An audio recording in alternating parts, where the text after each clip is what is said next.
अखोई असी बंद तौरीबा मरम असी अखोई ल्याङ्माई नागा खुन्दा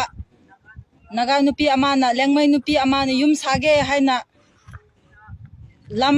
थोनबा मतमदा कुकी सिंगने युम साबा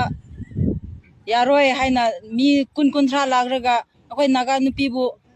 फुखी इंथाखी रेप तौगे हाइना तौबा माली हाचु हाटके हाइना तौबा माली नुपी अमा मी कुन-कुन्थ्रा ना तौबा हाइबसी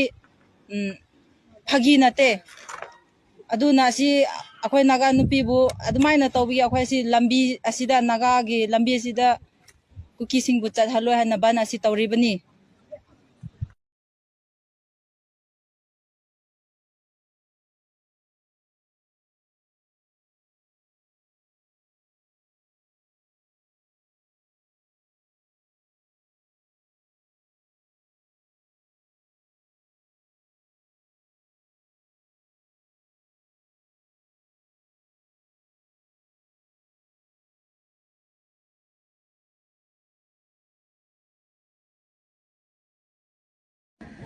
mafam asida lakpiraga phambiriba mi miyambu yamna harauna noibu thagale ngasi asida koina lagraga ban tawriba maramdi date 7 da kelungwiram kunsakun aduda akhoi khunda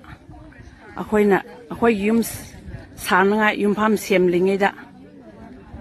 koki bai facing na lagraga मखोई गिलाम ने same भी यारोय है ना अखोई बुतान थोक पीखी की हन की अदून ngakta तना नपी आंगांग सिंह बोसु की हले मखोई न लाकपे की मोंग सी मखोई दी अंडरग्राउंड मखोई खुलाई खुसु सु न लाए नपी नपा मसिंग खांगदबा नि मियाम न लारगा आंगांग नपी आंगांग सिंह बो लोइन माकपु की हले अदुगा मखोई ना किहान बंगाक तना नपी बुसु फुबी चिंग थारगा सा सान बो चिंग बोगमना लेबक्ता इंथाबी की अदुगी मरामना अखोई नपी मियाम कोब्रू रेंज ता लेरिबा ल्याङ्माई पुई और नागा नपी लोइनमा